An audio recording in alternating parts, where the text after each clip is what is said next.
Yeah, Josh, you've started the live stream, so I think we can go ahead now. Okay, great. Thanks, Andy. Great. Well, welcome everyone to this session, which, just to make sure you're in the right room, this is the session on breaking donor dependency in digital agriculture by unlocking viable and inclusive business models. I'm Josh Woodard. I'm the Senior Digital Advisor with USAID's Bureau for Resilience and Food Security. And today our plans are to have really a discussion. I'll introduce each of the other panelists in a moment, but we're seeking to unpack and explore some promising models of financial and technical support that are potentially well suited to encouraging the development of viable and inclusive business models, and also to support the digital ag ecosystem more broadly. And so we'll be looking within that, what are some of the ways where donors and donor supported projects can have a catalytic effect, and what are some of the ways that maybe are less helpful? As this is meant to be a discussion, we'd encourage everyone who's attending to join in the chat. Please do, if you want to share ideas, share that in the chat. If you have questions for us, please share those in the Q&A. And preference is to use the chat within Whova as opposed to the Zoom chat, but we'll be monitoring both, so we'll be able to keep track of what you're saying on both. So let me introduce you quickly to who we have joining us today, and then I'll share a few overall remarks and perspectives, and then we're just going to jump into the discussion. So first, I'm pleased to introduce Rima Subramanian, who's the co-founder and managing partner of Anchor Capital Fund. Anchor is an early stage investor in India that has around a dozen portfolio companies in the ag tech sector. We also have Sieka Gadabaki, who's the interim program director at Mercy Corps AgriFin. For those of you who don't know AgriFin, it's a program that's now in its 10th year, and it facilitates ecosystem actors, helping them to scale digital ag services across a number of countries globally. Also, we have Abby Taylor, who's the innovation manager at Elres Humanitarian Innovation Fund, which is a fund that launched in 2011 as an independent grant-making program for the humanitarian community. So while they're not focused on ag tech specifically, I think that Abby, from her perspective on the humanitarian side, has some interesting perspective to offer that we can learn from in the digital ag space. And then finally, I will introduce Tamara El-Raghi, who's the founding managing director of the Acumen Resilient Agriculture Fund, which is a $58 million impact fund and the world's first equity fund designed to build the climate resilience of smallholder farmers. So with that, just a few remarks to set the scene a bit. I think that increasingly those of us who work in this space are really realizing the importance of business models that are not only viable, but that are also inclusive. We heard, for those of you who joined the keynote with Max a moment ago from GSMA, you heard, he shared a lot of data in terms of some of the gaps that still exist, whether it comes to access to smartphones or access to mobile network coverage writ large. So, these are things that we really need to be thinking about more, and they're very much intertwined with how within USAID and within the bureau where I sit, Bureau for Resilience and Food Security, what our priorities are. So we have a digital strategy action plan for the RFS Bureau, which was released a few months ago. Some of you may have seen ICT Works just covered it today and shared some details about it. And it's also, these issues are aligned with the USAID administrators' priorities, particularly in terms of inclusive development and localization. So I know from my experience working in this sector for 15 plus years now, I've come across a lot of instances where things have, best intentions have ended up poorly. And so, I recall I've spoken to numerous entrepreneurs who have shared with me how, they've almost fallen into this trap of allowing their business model to become overly dependent on donor-funded projects, which oftentimes, may offer a significant early infusion of revenue or cash flow, but ultimately left them unprepared for how to sort of continue or perpetuate when that revenue stream dried up. And I've also had conversations with farmers who have talked about their reluctance to try new technologies because they've been let down by solutions that were introduced by donor-funded projects that ended up disappearing once the project ended. And I've also, worked with organizations who, really have waited until maybe the final year of the project before they start to think about the viability of solutions that they're supporting, which, generally when that happens is too late. I mean, in the final year, if you're trying to figure out what's the exit strategy, oftentimes that doesn't work. And of course, it's also inconsistent with digital principles, such as build for sustainability. And then finally, I think, when we talk about inclusivity, it's important for us to think about how, if we look at venture capital investment in the ag tech space, a lot of it is geared more towards higher tech solutions, those that are, generally are less likely to be geared towards more marginalized, less tech savvy, more geographically remote and less connected farmers. So, we're going to really dig into some of these things today.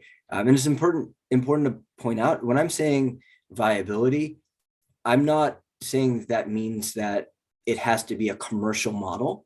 There certainly is space for public goods in this discussion as well.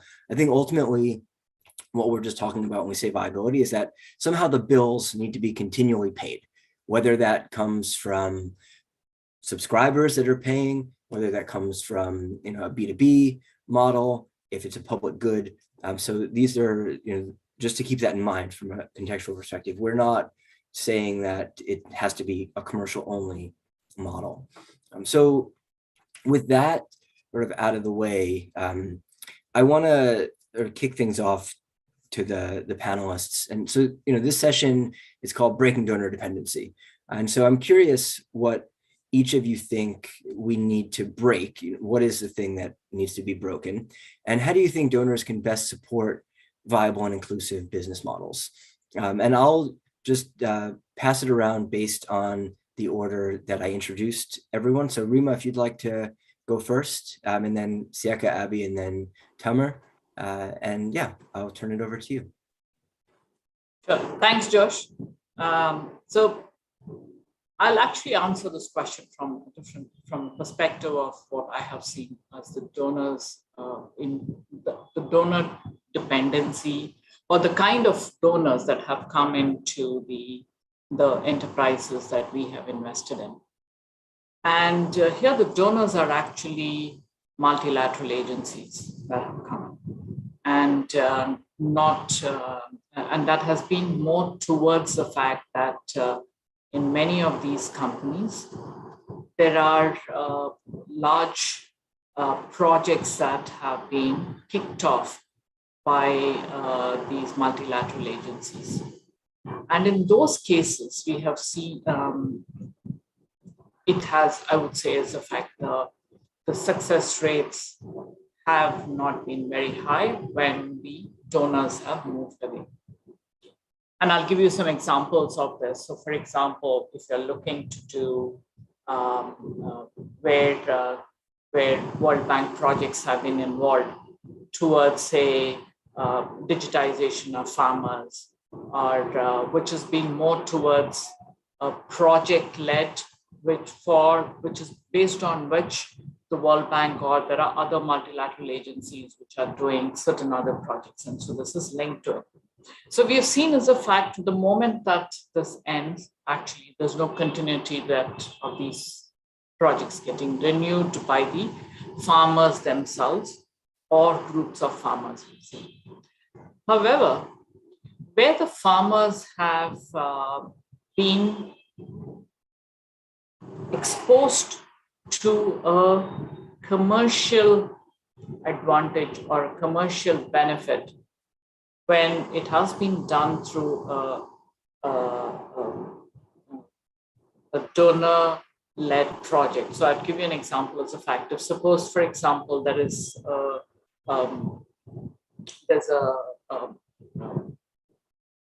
the produce is getting sold, for example, through a platform, and there is someone who's coming in to initially help these farmers register, and so there's some support that comes in to help them get online. Initially, there would be hesitancy.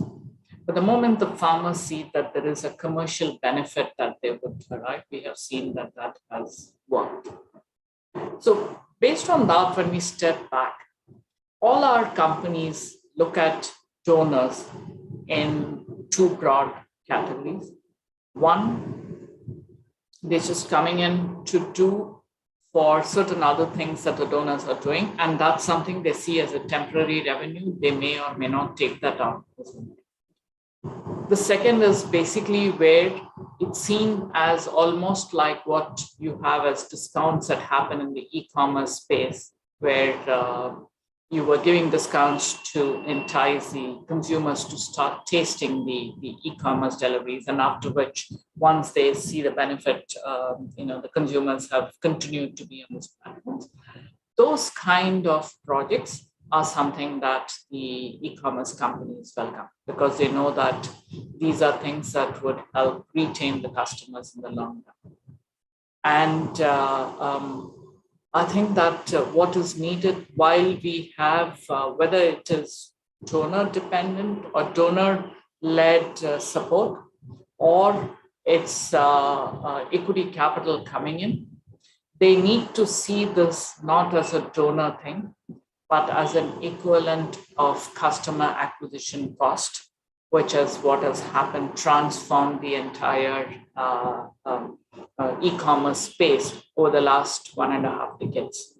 And but somewhere the psychological baggage that we all carry of agriculture and farmers, and that they are poor and that they are not market ready, we cloak ourselves as saying that this is a donor thing, versus the fact that I would restate it as saying it's actually not a donor thing, but it's basically it's a customer acquisition cost, customer education cost, and in order to do that, and if you were to restate that, I think we would have a much quicker adoption of many of these digital technologies.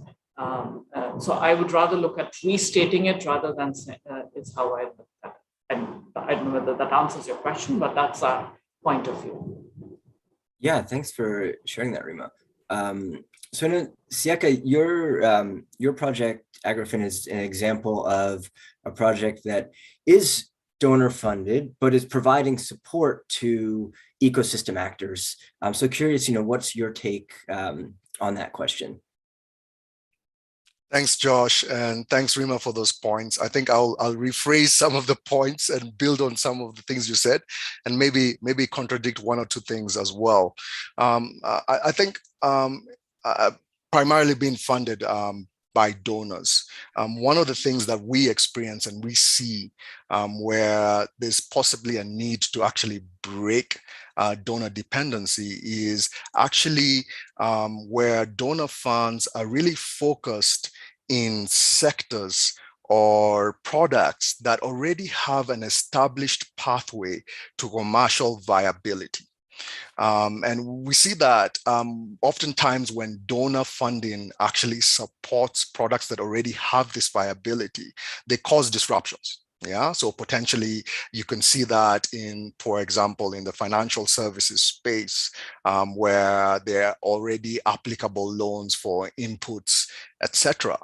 We often see that when donor subsidies come to play, or donor funding comes to play, they distort the market such that sometimes you get the farmers not interested in taking up the loan, but instead would prefer to actually get the free or subsidized service, where there's a clear commercial case that if there was not that availability, then they would actually take the financial services or the fintech services that are being provided. So I think that's one of the key areas where perhaps we need to relook at and make sure that donors are seeing that the market has already been built for a certain product and service, and that they should reduce dependency in that area. However, on the flip side, I think there are agriculture being a very complex ecosystem, there are certain things that are unpredictable and hard for this market to actualize and actually totally take advantage of digital innovation. So number one, the farmers are generally vulnerable communities and groups. They either don't have disposable incomes, they lack adequate resilience to be able to actually uptake products and services from ag techs and various innovators. There needs to be work around marketplace building. And I think donor support is really required to actually build these marketplaces. As Rima mentioned, customer acquisition oftentimes is costly. If you're looking at a platform play, one of the key pillars of platforms is digital assets, whether it's geolocation or geo-mapping and geo-referencing of farms and different inputs. That task of actually doing that work is quite costly and sometimes might not be a commercially viable activity. So with support from donors that actually then lead to digitization of these various assets, it leads to increased uptake of digital solutions. It creates a very versatile ecosystems where different players can then take advantage of these digital assets and then provide services that are commercially viable and that are at scale. I think another area that's very important for donor support is innovation. Oftentimes, especially in the agricultural sector, there is not adequate innovation in digital services, and that innovation requires additional costs that many players that might not be interested in actually taking those costs up, whether it's human-centered design research or more advanced research methods to really understand the system, the players, the archetypes, etc. They would rather spend that money in other sectors where they are more guaranteed to have a good return. And so without donor intervention, without supporting innovations in that space, we will not see the right kind of products and services delivered that will actually improve the livelihoods of smallholder farmers and create an ecosystem where partners and ag techs, etc., can really flourish and scale their solutions. I think I'll stop there and leave a couple of points for Abby and Tama to add on into. So I'll hand it back to you, Josh. Sounds good. Thanks, Yeka. So I had said that we would go to Abby next, but Abby, I want to hold you for last because I'm curious, since Tamer is also, since Arif is also investing in the ag space, I'm curious for him to sort of round out perspectives on ag, and I'd love you to bring in the perspectives from the humanitarian side. So Tamer, I know, when we've spoken, you've shared about the RF's focus both on, for one, it's a time-bound fund. You are making investments, but you also are pairing that with technical assistance to companies that you're investing in. So I'm curious, as you're thinking about what is the donor dependency, what are the bad things we want to get rid of? What are the things that, can help to enable for funds like yours to do your job more effectively? Curious for your thoughts on that. Absolutely. And of course, first of all, thanks, Josh, for giving us that opportunity. And I think not much is left to say after what Rima and Sika mentioned, but I'll do my best. as you mentioned, Josh, our fund, we have two pots. The investable capital, and that's the $58 million. We raised that from DFIs, from commercial investors, etc. And that's like any other fund, we or any other impact fund, we target to achieve financial returns and show our which we actually measure, show our impact, which is very measurable in a very measurable way. But at the same time, we have raised right now close to $6 million in the form of a technical assistance facility. So that facility, we received that money from donors to be spent in the form of grants to do very specific things like measuring our impact, allowing our portfolio companies to do farmers training, activities that are essential for the commercial viability and growth of the business, but usually companies at such an early stage, they don't have the cash for, like training farmers, like business development activities, hiring consultants, establishing proper systems like ERP system, capacity building, like sending their middle management for training, etc. And in some cases, even help them establish proper ESG policies, etc. And this is where donor money is invaluable for us, because it allows us to support our investee companies in a way that makes our investment even more viable. Okay, but at the same time, and that's the kind of donor money that we love, we support, and we see invaluable. It catalyzes the space and it helps. We have seen also donor money being used for R&D. We have seen donor money used to catalyze a space in markets where it wasn't there, where the cost of establishing the business model or penetration or acquiring farmers, as Sika mentioned, is expensive especially for early stage businesses. Then donors money become extremely valuable.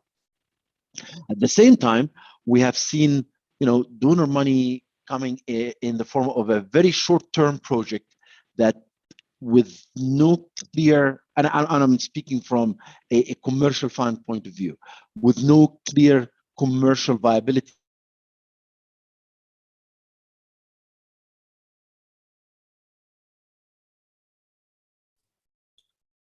I think we just lost you, Tamer.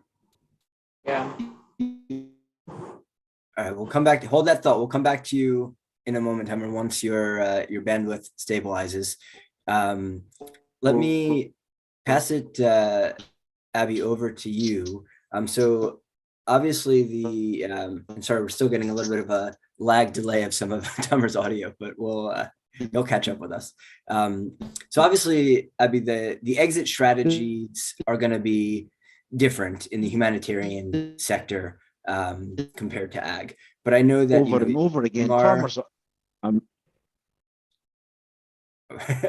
from our conversations, I think a lot of these issues are things that you've also had to tackle with, as you're thinking about how do you manage things from the Humanitarian Innovation Fund. So curious, again, what are your thoughts on this topic? Yeah, thanks, Josh. And I think just to preface my answer and to be clear where I'm coming from, as Josh said, my work is solely in the humanitarian sector, but the types of contexts that we support innovation are typically, I don't want to say stable, but relatively stable long-term crises. So, Northern Uganda, Cox's Bazar, Vanuatu with, cyclical or annual storm seasons and responses there. Those kinds of environments where actually the lines are very blurry and relatively few in really acute crises like in Yemen. And those places that sometimes come to mind more quickly when you think about humanitarian response.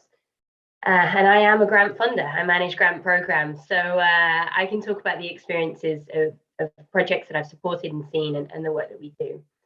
I think the key thing that we need to break is we need to enable innovators to break this cycle of almost, for many innovators, almost constantly focusing on finding the next grant opportunity and thinking, what are donors looking for and how can my innovation be adapted to meet the needs of the donors, that specific donor's priority at that specific time.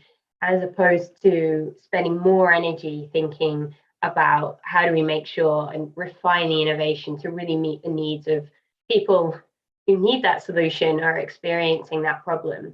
And that's a condition, in my view, as a donor, that's created by donors. Innovators know they're in that cycle. They know they're in the wrong place, but they're just stuck in a loop and they can't get out. It just takes so much time and energy. So I think donors need to find better ways to enable innovation teams to focus on their end user and people who experience the problem. You know, with all the goodwill in the world, most social innovators, and particularly in the humanitarian sector, but I think it's true elsewhere, innovators are serving multiple customers. You know, for humanitarian innovations, you're serving a donor who may often be your first customer, your primary customer, then a user, and your user might be different to a person affected by crises. And they can all be different. They've got different priorities and different spending power, influencing power, all of those kind of things. So as donors, we need to help innovators to prioritize the users and the kind of end beneficiaries, as it were. So less restricted funding, longer funding cycles, giving innovators a longer runway to really test different models. It takes a huge amount of time to test business models. And frankly, we don't know what works. It's not like they're cut and paste solutions, as they're not in the private sector, but it's even more complicated in social sectors. I think we need to be better as donors at recognizing that success is not about the technology alone. It's also about the team, their reach and their networks. And we need to recognize and invest in those things in a way that I think probably VC is much better at doing than donors are doing. We need to recognize the limitations of our own expertise. And for ICT innovations as a very specific point, I think we need to get much better at funding ongoing development and maintenance costs. It should never be easier to secure grant funding to develop a new solution than to continue investment in something that's already been started. And that too often is the case. We need to think about sustainability. What is sustainability? Who gets to decide what sustainability is? I think, you know, innovations don't necessarily need to exist forever. We should help teams to think about their end game and get to that point. As donors, we often don't have ways to fund, you know, informal grassroots organizations or collaborations. And sometimes it's those very kind of organizing structures that make innovations possible and so exciting. But by funding them, we often force a change in that organizational structure, you know, through needing to register and, you know, meet certain thresholds, which then can just stifle innovation and actually cause the thing to fail in the first place. And I think, you know, this is particularly true when we're trying to fund more locally led solutions.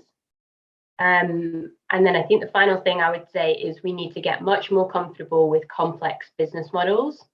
It shouldn't be controversial to say that not all social innovations have a viable revenue model that stands on kind of commercial or earned income alone. Not every valuable idea has a market value, you know, particularly in humanitarian and development sectors. So I can talk later maybe if it's of interest about some of the business models that some of my innovators are experimenting with. They're breaking the cycle, I think, of donor dependency, but they're not cutting out donors. They still need grants, but there are really kind of interesting ways that they can mix their revenue streams to mean that they don't have that same dependency. And I think we need to, you know, as part of that, set our expectations right. You know, if our expectations are too high in terms of the idea of possibly removing grants entirely from the equation, then I think we will leave people behind, and they're often the people who are most in need of social innovation to change lives and improve outcomes. Yeah, I think that's my opening gambit. Great, thanks for throwing that out, Abby. And Tamara, I wanted to go back to just give you a chance if you wanted to wrap up any of your thoughts that you were making as your bandwidth started to drop out. Thanks, Josh. I think you guys, I think I was disconnected when I was talking about how sometimes some of those short-term programs leave farmers frustrated. And we have seen cases where farmers refuse actually to participate in very in very viable programs just because they got burned in a couple of times before. And I've heard farmers firsthand saying, enough is enough. We've been used and abused just to have, with organizations, just wanted to, to have some pictures and that's it. And I think, unfortunately, and I'm not saying that that's the modus operandi, but it happens. And collectively, I think we need to make sure that farmers feel more as an essential part of this ecosystem, that their sustainability is very important for the sustainability of the entire sector. Great, thanks, Tamer. So I'm going to go off script a little bit here, and I see that Joanne in the chat has posed a question, which I want to bring in first, and then I have some other questions. But so she says that donors seem to be moving away from providing unrestricted, flexible funds for R&D and other similar needs towards more blended models. Assuming social enterprises or even NGOs are able to take on debt or equity without that philanthropic capital to get them more ready to report a financial ROI. So she's curious to hear what panelists think of that idea, or that what she's seeing, the trends that she's seeing, and how we can address that challenge and gap. And I think it's, and maybe that's one where, investment funds can step in, where you're providing not necessarily unrestricted funding, but there's more flexibility perhaps to those funds than where a lot of donor funding is moving in terms of some of the restrictions that have to be put in place. So I'm curious, Rima, do you have any thoughts, or perspectives on that? I completely agree. In fact, now when we, at least in India, when we evaluate companies, we consider the fact that there is going to be a customer acquisition cost, customer education, and customer onboarding costs. So we factor that in while working out what is the capital required for the company to reach, to get the product market fit and to be able to scale from there. So it's already, and if we feel that this company would not be able to raise the money, then actually it's not considered. But we do, one is the fact the seed fund checks itself have gone up significantly. And that is to consider that, you would need to have this onboarding cost. I can give you examples of, for example, and some of this has also been helped by the government as well in many ways. The payment systems, for example, there's no cost that's associated for some of the transfers and stuff around that.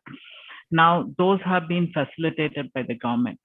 But in other cases, you have to step in to be able to provide, let's say, a first loss guarantee. FLDG might be required in order to, let's say, enable a transaction to move digital, because there is now a deficit of trust.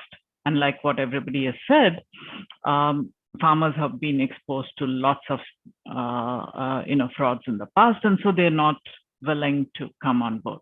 So you would need to give some of these support in the initial phases to get to a phase where you can build that trust. And that's a very critical part, right? And that's included when we look at the project cost itself. And similarly, for example, insurance, agri-insurance is another space that we have looked at, right? And where the government has tried, and a lot of other donor agencies have tried to introduce agri-insurance, they've all failed. It's just been, at least in India, I can only speak for India because that's all that I'm aware of. The insurance penetration of insurance is very low, and the trust factor, the farmers are not willing to come on board to pay that insurance. So if you could look at ways in which the product itself is defined in such a way that you introduce it with other products, you layer that, and finally the farmer sees the benefit of it, I think that's when it would be broken. So we see the need for a large part, in some ways that it's a cost of that customer to get the trust of that customer, right? And today we are, because of the fact that there's not much of donor support that we are seeing in many of these commercially revenue-based models, that the equity capital is being built into to meet that need as we in India. And those, I think, have been moving the needle. Yes, I agree that it still hasn't gone down to the lowest, smallest farmer base as yet, but it's moving up from the richer farmers to actually a significant amount of the consolidation is being seen. Even the 5-acre farmers you're seeing are now participating in these transactions. Yes, the landless and the 2-acre farms are still not there, but at least the 5 to 10-acre farms we see are participating. And equity capital is meeting the need in India.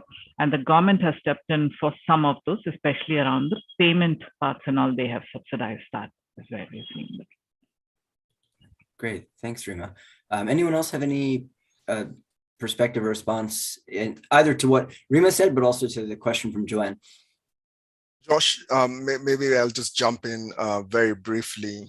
And I think in terms of restrictions and depending on what those restrictions are, for example, if the restriction is really to focus on a particular topical issue, gender inclusion, climate change, adaptation, etc., then I think those restrictions are warranted, and they really then focus the facilitation and innovation around a specific topical issue that then allows the players to address that issue and actually create the right kind of impact around that particular thing. The challenge is that sometimes, or a lot of times, those restrictions then deprive the innovators and the market facilitators of the opportunity to actually find new ways of solving certain issues, whether it's restrictions around, whether it's creating new credit facilities, where it's exploring new digital innovations, etc. And so those have to be taken in close consideration.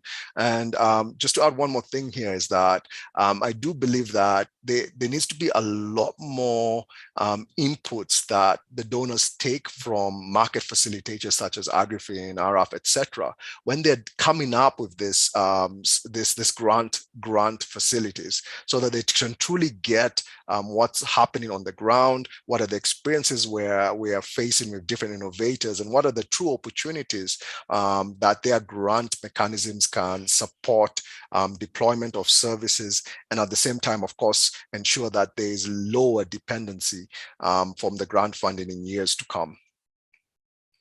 Thanks. Great, thanks. Can I ask a question to Saika? Yeah, go for it. So, Saika, have you seen this in market-led innovations as well?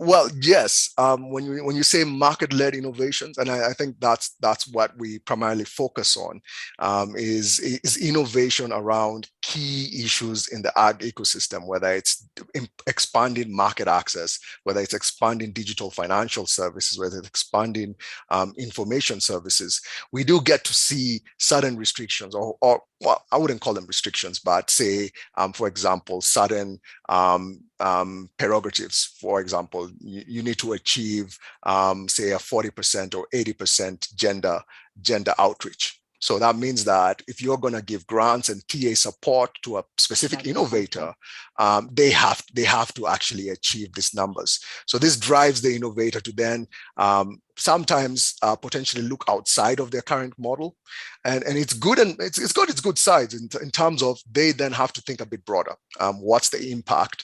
What's the potential impact we can have? Do we have an impact on climate adaptation, etc.? Yeah, so we do see this happening across market systems as well. And are they willing to modify, even if their business model was different, are they willing to modify that to accommodate the donor? This particular is treated as a project because it may not continue in the long run.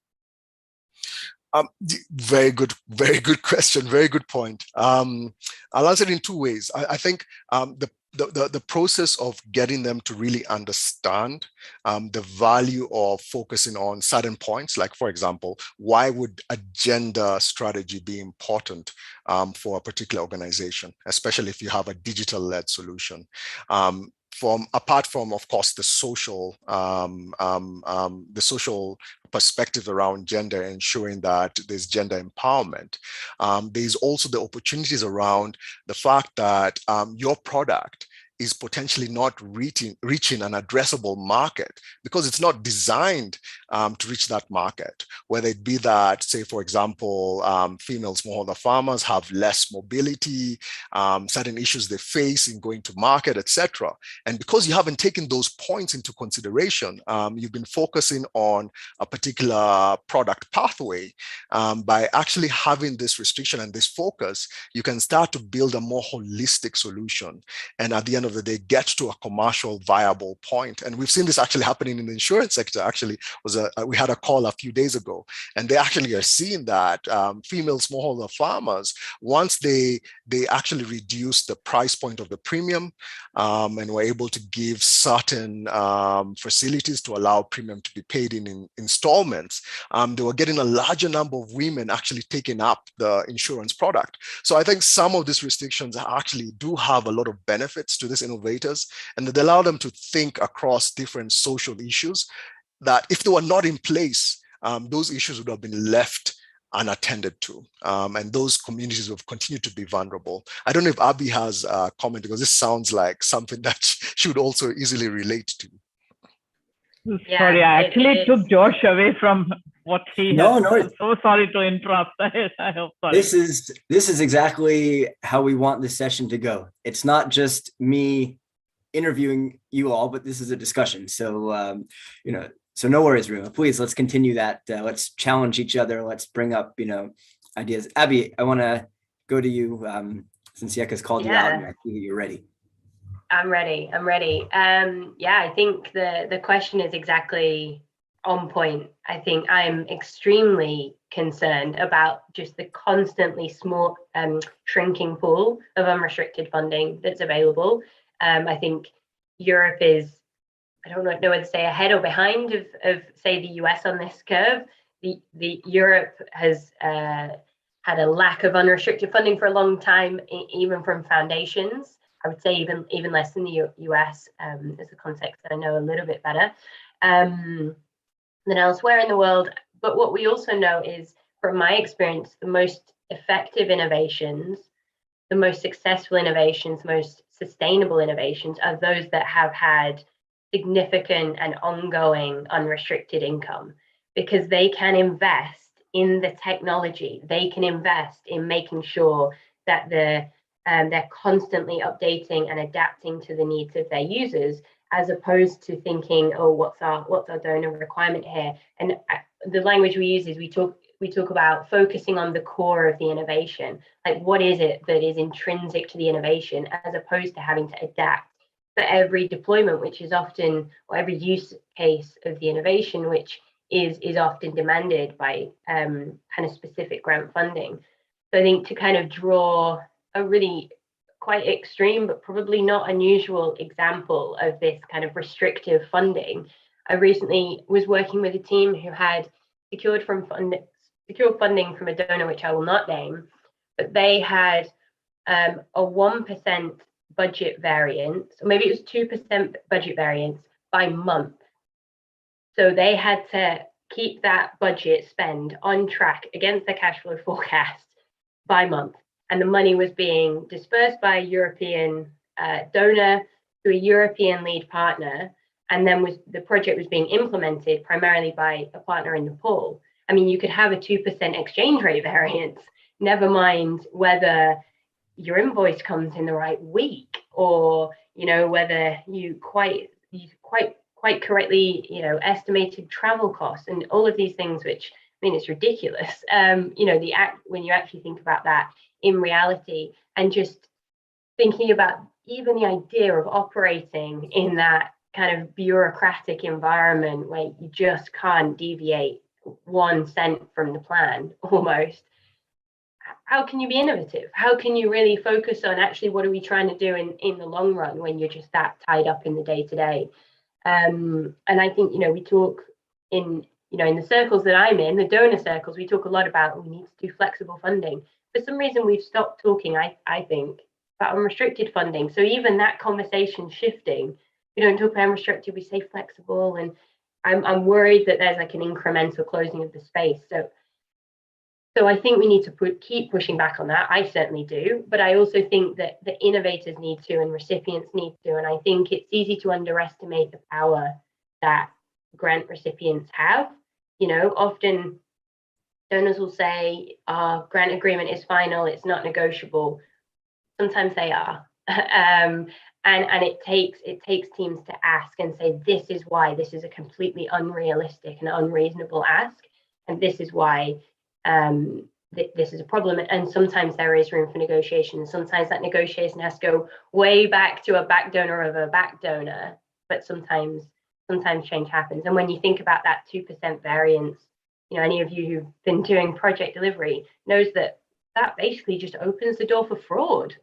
It's actually a hugely risky thing to impose, because I don't think it's possible to do what they're asking.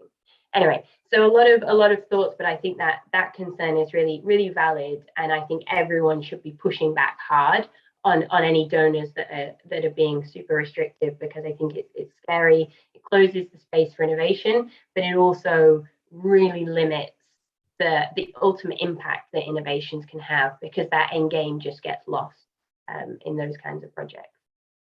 Yeah, thanks for that, Abby. That is that's certainly a very bad case practice, I would say, the one that you cited with such heavily restrictive funding requirements. So I want to touch back actually on the question that Rima asked, and I'm going to pose it first to Tamer and then open it up. But I think, that question about donor priorities, like how do you make sure that that is something that is aligned with where they want to go, where the enterprise wants to go already, and something that they're just doing because it is a way to get cash, but it's not something that they're really interested in.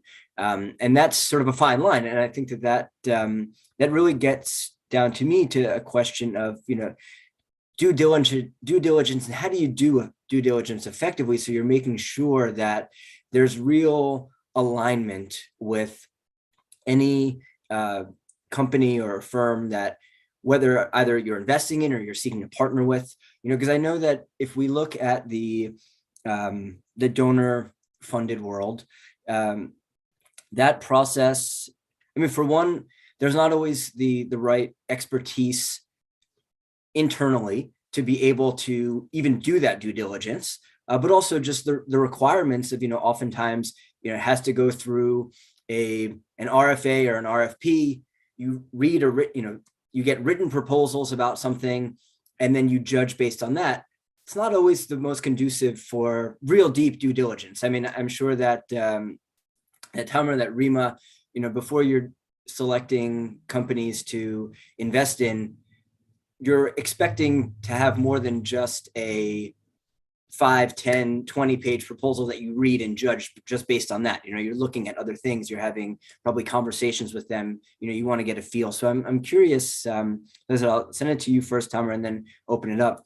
How do you do that due diligence effectively to make sure that is that good alignment, that deep alignment? Oh, sure. I think what we do is like what all funds do. We dig deep into a couple of things first. The business model, the viability of the business model, whether this business model is scalable, and if it is scalable, would it lead to a company that's exitable? Because our capital is returnable capital. So we want to, we don't want to be, to be stuck in a business that is growing but no one is interested in buying it, or there is no way for us to exit. That's very important. Otherwise, we're stuck in what we call the lifestyle kind of business, which is everybody is happy except the investors.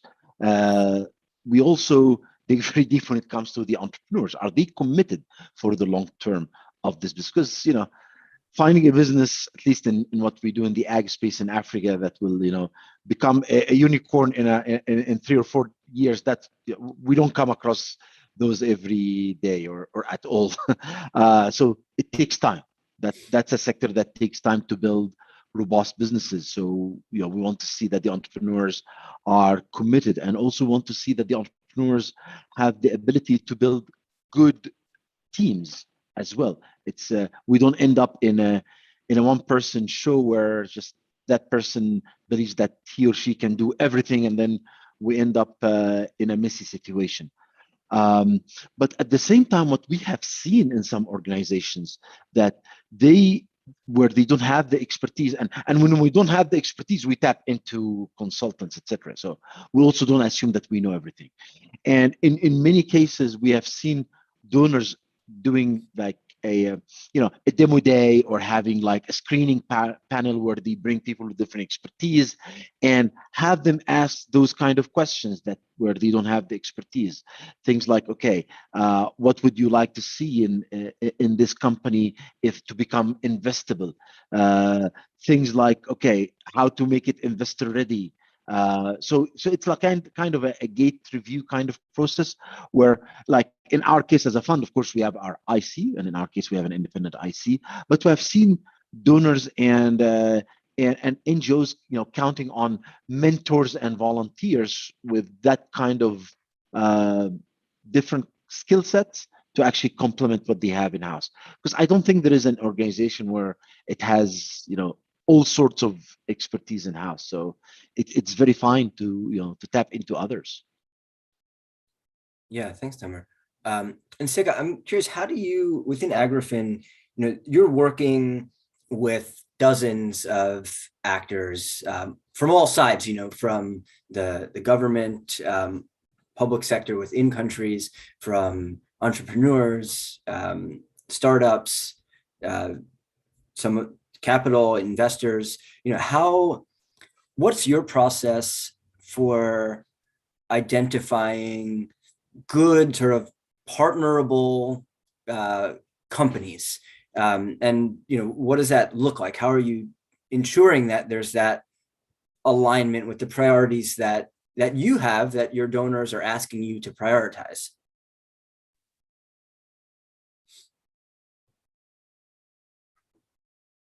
Doesn't look like you're on mute, but I can't hear you, Sika. I don't know if you muted on the headset by accident.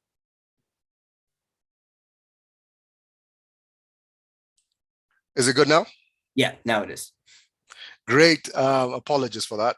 I don't know if I would say that that's the Agrifin IP and our unique way of working. But yeah, I mean, I'd agree with a lot of the points that Tamer made. I think apart from that, there are some nuances that you've got to look at when you are trying to identify who are potential partners that can have scalable impact, and of course be sustainable in what they do. And oftentimes that takes a number of skill sets. One of the strengths that Agrifin has is that our team comprises of practitioners that have worked in the private sector in those particular areas that we're looking towards recruiting our partners in. So, for example, in the telecom sector, in data, etc. And so they have that innate, or that ability to actually pick out who could be potential winners from their experience, etc. And this, coupled with a lot of the research we do in terms of finding out insights on what's making markets work. You know, when you find an innovator that is already ticking the box across, say, they understand how channel strategies lead to certain acquisitions. If you have more female channel members, say, for example, you can onboard more women, et cetera, et cetera. So people who understand some of those trends, then you're able to pick out this same characteristics in the partners that we're looking to invest in. But by and large, I think the biggest thing, as Tama mentioned, is really the conversations that we have with the innovator, this deep conversations, and really finding out how open they are to considering new ideas and new directions to actually build their solution to the next level. Sometimes you find that some of the innovators, not all the cases, of course, there are always exceptions, but if they're hard fast on a particular pathway, then it's a lot tougher to actually get them to scale or work within a certain environment. And oftentimes they tend to be the organizations that don't make it over the bridge. They don't get to that level of innovation, that level of scale that would interest Tama and Rema in terms of investment opportunities.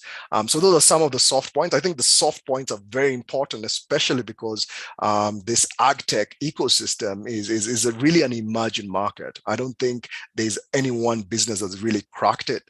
Most of the organizations that have had a good runway have iterated their model a number of times. You look at Twigger Foods, that was looking at one value chain, was working with smaller farmers, medium scale farmers, etc. There's a lot of iteration that has to happen. There's a lot of innovation and then switching from your original idea to something else.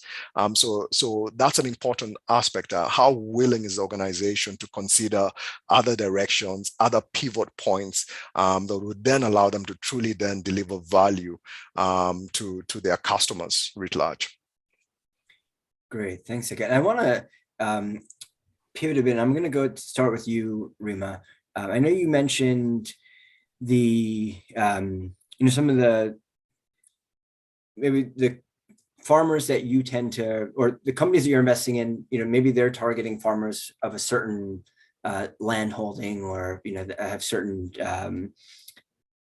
certain wealth or certain level of wealth, not sort of the poorest of the poor, right? And as we think about inclusive business models, I want to pose that from two perspectives for us to think about. So one, like how are all of you encouraging or seeking to partner to ensure that business models are more inclusive, but also how are you thinking about how inclusive the actual teams are? So the founders, the boardrooms, we started a poll here that was asking about some research that we recently saw from Brighter Bridges, their database of African ag techs.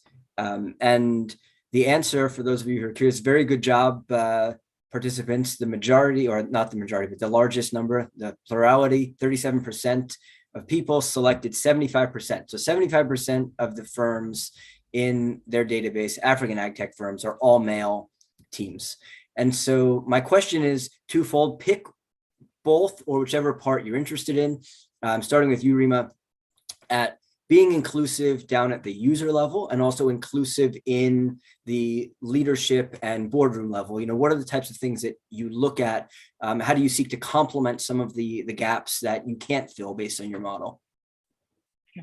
So I will, for the first part of it, in terms of how we're building that inclusiveness across the strata of the farmer and the agri-tech supply chain, agri-tech stakeholders. I'll actually take from what Sika and Tana had mentioned in terms of how we're looking to do some of those. So what we see working is where you can actually have pilots to do a product market fit. Like what Sika mentioned, there's a lot of iterations that would have to be done if you have to reach a particular cohort of farmers who currently don't see the value or currently who have not been brought into it. Now for the business, so you've got to look at the business as such. They have one, there is a primary metric they're looking at, is the fact that how do I grow in the core business that I have, on which I am raising funds. I have my next round of funding that needs to come in, and I have to show growth in this one. So there's a bandwidth constraint, there's a resource constraint with which innovators are working with. What we have seen is the fact, and this is something that we're trying out, and we have actually tried, this has worked very well in some of the deep science-led businesses. In fact, even in healthcare, we have seen this, that where in digital healthcare solutions and all, where you have pilots being done. So you have grants that are coming, donor money coming in with a specific agenda to say that you need to create a product for meeting an X inclusive model to get a certain segment of stakeholders into design a product for them. So you may have to do iterations for it, right? And so that's separate from the core business that's happening. And once that works, the business sees the potential, because there's a long-term potential in all these. It's not that there is no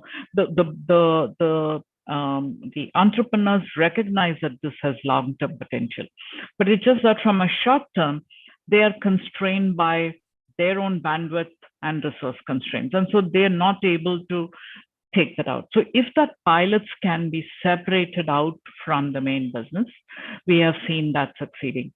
And that is something that we are encouraging, and we are looking to see how that could be put to use in many of the enterprises to say that you continue to do this. And this has been in one of our recent cases as well. We have a aqua supply chain company, and we are evaluating, could we do some pilots in some specific areas which are currently not part of the business, but we see a long-term inclusive potential in that one. Right? So that's one thing that we are pursuing. And I think I agree with Sekar that it's not just that, you say, okay, I'm giving you $10,000 of X amount, just go and do a product for that, because there's so much of iterations involved in order to make that into get the product market fit and make that as a scalable, which can be adopted by the main business line as a scalable business, right? And so that's why. And this is how a lot of other innovations also take place in a business as well. I mean, you have your growth engine going, you're doing other products, you separate that out and don't put it in, because then there'll be so that's one way we are seeing as how we could address these business opportunities for creating inclusive products. So that's one thing. On the gender and other inclusivity, I would say that there is, it's still a struggle, and it happens on two fronts. One is that there is an overall bias that we have to break that bias. And there is we also have to we have to invest into capacity building to get the pool of resources that has to be available. So there's both of these that have to happen simultaneously. So we do keep looking at it, but I wouldn't say that we have done full justice to it, because it's got multiple layers to it, and it's not about just saying, let me do one project and get it done with. I mean, it's multiple things that come together. Okay, yeah. And that's still a struggle. Yeah, thanks, Rima. So I'm curious, Abby, obviously in the humanitarian sector, you tend to be working with more marginalized population segments, but I know just from many years working in this space that oftentimes we may sometimes, to meet our targets as an implementer, we may find it a little bit easier to target the easier to reach, so the least marginalized of the marginalized. And I'm curious, how do you incentivize that? What are the sorts of things that you're doing to ensure that there's real deep inclusivity in some of the things that you're supporting, and it's not just that top layer of less margin, whatever, anyway, I want to say the least. Yeah. Yes. And this question is making me wonder whether there is a parallel. So let me try this out. One of the big assumptions that I think was made when there started to be a lot of investment in innovation for humanitarian action over the last 10 years. There was kind of an assumption that innovation was about doing more with less. It was either about saving money or being able to reach more people in need of humanitarian assistance with less money. And I wonder if there's a parallel with there's almost a bit of an assumption that innovation in the ag sector is about making money. For a lot of people, it's about generating revenues, supporting livelihoods, all of these things. But what we've actually seen, and this is going to come out in a big report in the next few months, what we've actually seen is that the vast majority of humanitarian innovations exist to improve the quality of humanitarian assistance or the inclusiveness of humanitarian assistance. So people develop innovations because they want humanitarian aid to be more inclusive.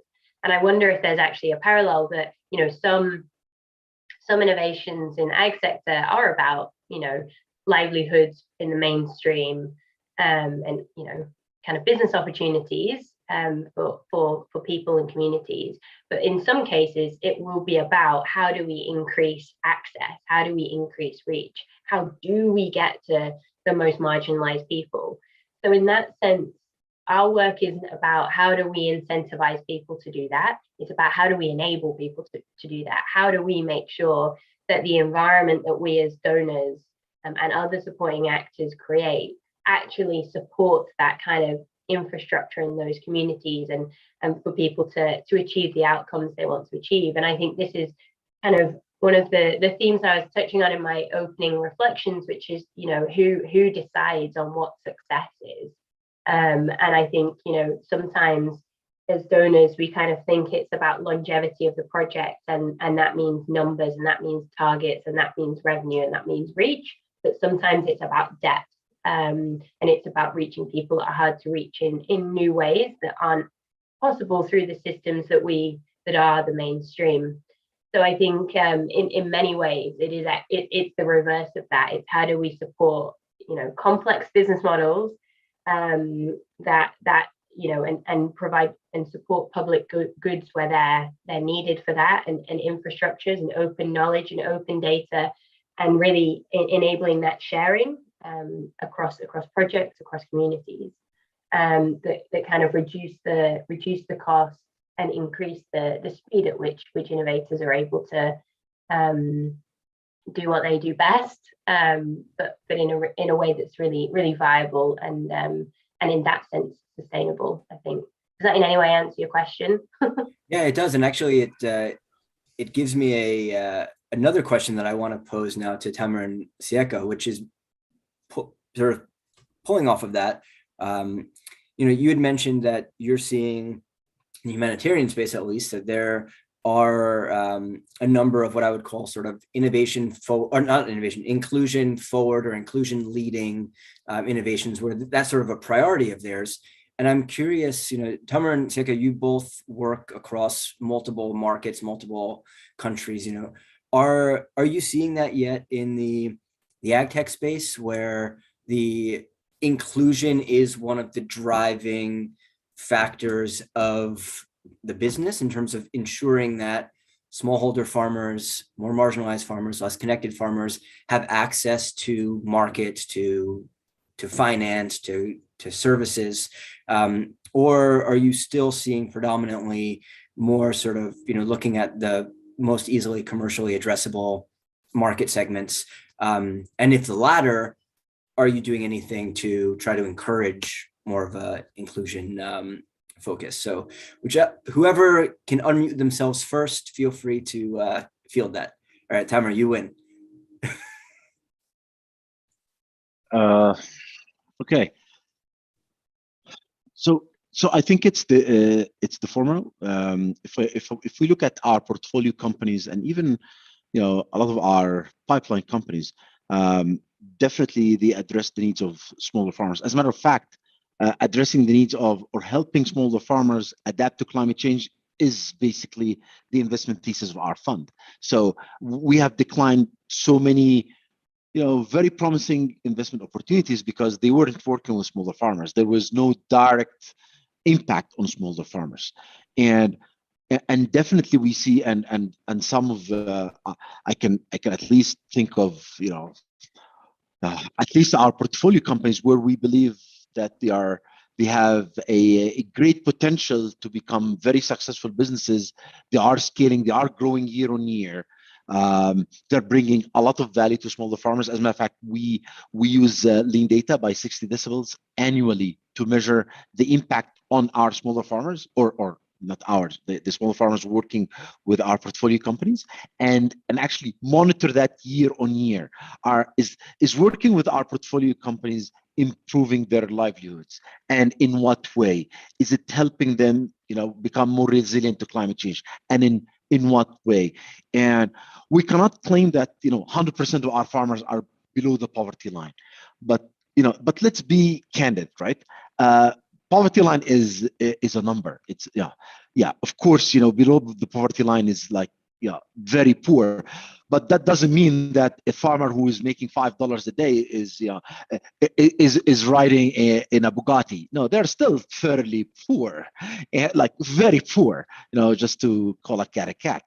And I would say that more than 90% of the farmers working with our portfolio companies are within that, let's call them needy farmers, if not actually even more than 95%. And about 35% are below the poverty line. But it tells you that there is this big, massive segment of farmers that, yes, they are above the poverty line, but they are still like fairly poor, that they are benefiting from innovation. And one thing, actually, if I may comment also on the gender issues, that one thing that we learned from surveying those farmers is that surveying the farmer that is registered as the owner of your product or service is one thing, but actually digging deeper to who actually use it. And in some cases, we realize that it's actually the husband that's the one that is registered as the user of the product, like in case of irrigation, for instance. But when you dig deeper and you go and you start doing actual interviews and you ask, as a matter of fact, the wife is the one that actually benefits even more, because yes, both of them use it, and yes, both of them benefit from the commercial or financial return aspect of it. But there is an aspect that no one is talking about, which is the quality of life of the female farmer, not having to go and carry those buckets of water, for instance, in the case of an irrigation system. She doesn't have back, they all said, oh, we don't have, our back doesn't hurt anymore. No one should have back pain because they have to carry a bucket of water in 2022. So that's an extra aspect of things that we are trying to capture.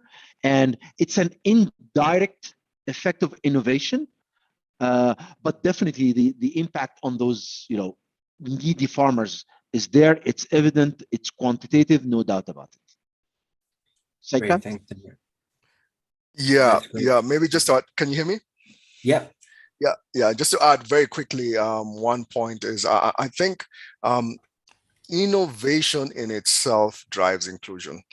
So if we look at, for example, mobile financial services, by the very aspect that it was developed on the railroads of telco companies, financial inclusion has skyrocketed in a number of African countries just because the innovation was made available.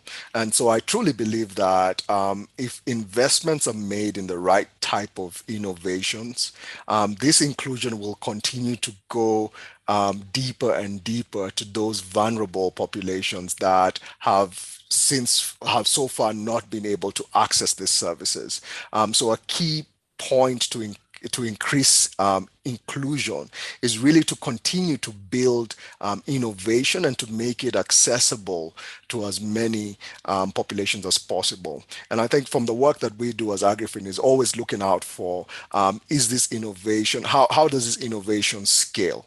And how do we get it to be affordable and being accessible and usable to multiple populations? So that's a critical point to be looked at. Thanks. Yeah, thanks again. I want to, Abby put a something in the chat, which I want to just read out for those who are tuning in through YouTube or Huva.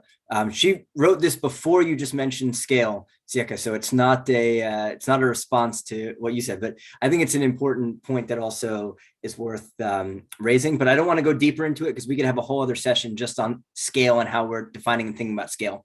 But Abby wrote, one other factor that influences the extent to which inclusion can be supported is donor expectation of scale. If we expect innovations to be globally applicable, it's unlikely they will be designed in a way that meets requirements of those who are hardest to reach. So just wanted to read that, put it out there on the record. I think it's a good point. I want to pivot. We have some questions in the Q&A. I want to pivot to one of them, which is from Danilo. And I'm going to change it a little bit because Danilo asked the question in the context of Africa, but I'm going to pose it more broadly. So what incentives can be put in place to induce governments to reduce regulatory limitations to foreign direct investment, thus reducing the risk for FDI? Curious if anyone has any thoughts or perspectives on that.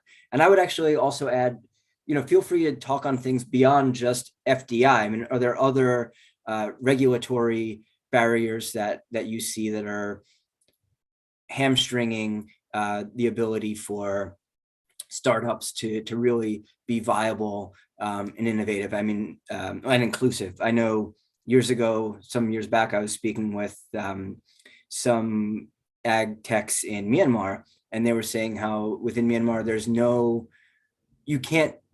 sort of, the way that the laws are written and defining what a business is, they don't allow you to not make a profit. They sort of assume that if you're a business, you have to make a profit.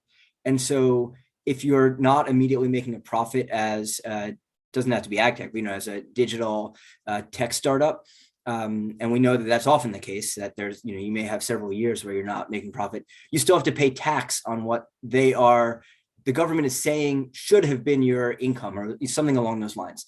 So feel free to touch on other regulatory limitations as well, but curious if anyone has any thoughts in terms of policy regulatory side, what you think can be done in the markets where you work. India does have an issue as far as donor support goes, because there are a lot of regulations of who can receive the money and how it needs to be deployed. So it's not easy to do many of these donor dependent projects. If you are especially it's completely out if you are a company raising venture capital. So, you've got to find out ways and means to structure to do any of these pilots. It's not an easy one at all. It's very, very difficult. Yeah. Thanks. For anyone else who, Siaka, looked like you had something. Yeah. Oh, we lost your audio again. Hello? Yeah, now you're back. Sorry. Great. I think I just wanted to touch on one, and I think it's a bit controversial. And it's about data and data sharing and data privacy. I think there are various ways of looking at it, but in the agricultural sector, where it's a lot of ag techs are struggling to actually make it to scale their businesses, data is an important currency. And some of the restrictions around data sharing, for example, if you collect data on a farmer, your ability to share it, say, with a financial institution to extend a new product or services will require consent from the farmer to share that data, etc. For some of these organizations that have been doing this work over a couple of years, going back to that farmer to get the consent to expand their product portfolio, diversify their product offerings is a challenge. And I think there needs to be some conversation around how we're thinking about data privacy, data laws, and how we can actually make this more applicable to the context within which we're working. So I think that's one thing that I just really wanted to highlight. And it's important that we look at it and we really rethink some of the parameters around it.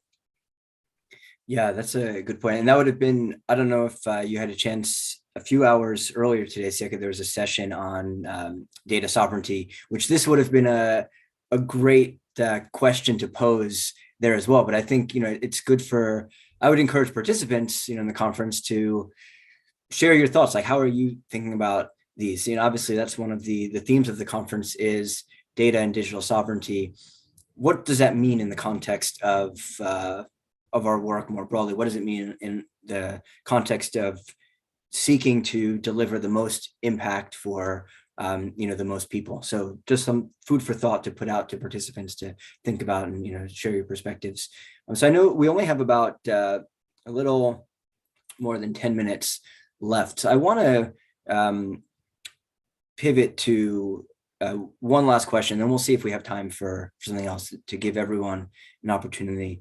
And really, this is, if you take your opening question or your opening response, and then some of the stuff that we've been discussing since then, if you have one or two big pieces of advice to those who are working in the donor and donor funded community, and or to startups, to ag techs who maybe have received donor funding that might want to have been seeking donor funding, what would you advise to either or both sides of those to do things better, to do things so that we are not on continuing this path that, and certainly not everyone's on that path that we've discussed along the way in terms of having, bringing out about issues of trust,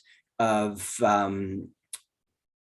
about initiatives or ventures failing because they become overly dependent on donor funding, and all these issues. What advice would you give is my short way of saying that long bumbling question. And Rima, I'll start with you. So I would pitch for the fact that they look at very clearly specified products that can be developed, which can then be absorbed by the company or by a business to be able to deliver it. So I think donor money going towards developing products which would meet the inclusive mandate, but where there is a business potential as well. So it's an independent product where that if whether you need you can define the customer acquisition model or the trust or the pricing mechanism or the technology that's required to penetrate. So it could be various things, but define this product to say that, okay, I need to ensure that a 1 acre farm also has to be part of this. I can see there are 50 million farmers who have 1 acre, and if they were to come in with $2, I can still make a huge amount of money. And what do I have to do that and be able to help that define that product? So it's not about giving the money to the company to go and do a free project with those 50 million, because that doesn't survive in the long run. But if they can help build innovations, I think that works very well. So I would put my money into developing innovative products, which is independent of the companies to be able to do that. That's where I would bet on donor money coming in. Great, thanks, Rima. Abby, how about you? What's your advice? I think my advice to both groups would be similar. I think it would be it's a bit cliche, but try and spend some time in the shoes of the other side. I think, maybe I'm wrong, but it feels like donors are becoming just more and more separated from the realities of the people that they're working with, the implementing partners, the innovators, whoever they are. And I think, the way that I work very much is based on the experience I have working very closely with innovation teams and the things that I see them struggle through. And the only way I can do that is I have a really close relationship with the teams that I support, and I really try and see everything we do from their perspective and judge things accordingly. What we can impose, what we shouldn't, what we should be pushing for even when there's pushback, and what we shouldn't. And I think the same goes for kind of innovators and ag tech teams and firms is to really, you know, when you're working through some of these challenges, think about where the donor's coming from. You know, a lot of donors are solid bureaucracies with no real face behind them, but a lot of them do have faces behind them. And a lot of things that are imposed, or some things that are imposed, are just decisions that are taken by individual people, and they just misjudge something. You know, I sometimes think, how did that 2% thing come in? Was that just someone said, let's have a 2% variance limitation, and no one said no? You know, sometimes bad decisions are made from simple human error or just a gap in knowledge. And I think it's worthwhile sometimes for teams to just really recognize that with donors, and sometimes you can have those conversations and really important changes can happen as a result, and it changes that dependency, it changes that dynamic, and it improves outcomes for everyone. So I think that would be my very cliche but kind of very, very genuine advice for both sides. Great, thanks, Abby. So Tamara, I want to go to you next. Before I do, though, I want to call attention to participants in Whova. If you can please go to polls. There's a poll there asking for feedback on the session. We've been told that none of us, of the presenters, will be invited back if we don't get at least 20 people responding to that poll. So please do. We would hate to not be invited back to subsequent ICT frags. So Tamer, to you, and then Siaka to take us home with your advice. I wouldn't call it an advice. I think it's just two comments. The first one, unlike what a lot of people are saying when they say that we need less donors money, I think the sector and the region needs way more donors money. Like we're talking about, like, you know, at least 10 times donors money. However, I think that donors money, if, as actually Rima, you know, very nicely put it, if we quadruple or increase it by 10 times, but focus that donor money on solving specific problems, I think the impact would be orders of magnitude higher. Thank you. Great, thanks, Tamer. And Siaka? Well, it's not good to go last. So everything has been said, but maybe I'll just say one thing, and it's based on a conversation I had with an ag tech, we'll call it an ag business that's becoming an ag tech. And I think over a number of years, they were known to be very donor dependent, and everyone said that their model is not sustainable, does not scale. Yet they were reaching about 1 million farmers in every country they went to. But what they did over those years is really understand what it takes to get an almost subsistent farmer into the ecosystem of getting market access, getting the right inputs, the right training. So they identified the right combination of services to move a farmer from one level of income to the next. And through those years of understanding and donor funding, with the onset of technology and innovation, they have now been able to actually incorporate a lot of innovation into their services, and they're able to scale to an extent that their donor dependency has gone to less than 30% of their budget. They are now 70% financially viable. So in a nutshell, I think we don't have all the answers. I don't think we've cracked the full agricultural system, the full system of innovation that's out there. I mean, the platform models that have created Uber and all these large organizations is a very recent occurrence. And I think there are models around the agricultural system that still need to be found. And we need innovators that can work in the space that maybe do not have access to the investment that Tamar and Rima have, but the patient capital that supports their initiative can really come up with some breakthrough ways of working and actually changing the outcomes for various participants in the ecosystem. Great, thanks, Siaka. Which company did you mention, Siaka? I didn't catch that. I didn't want to mention it. Oh, okay, sorry. I thought.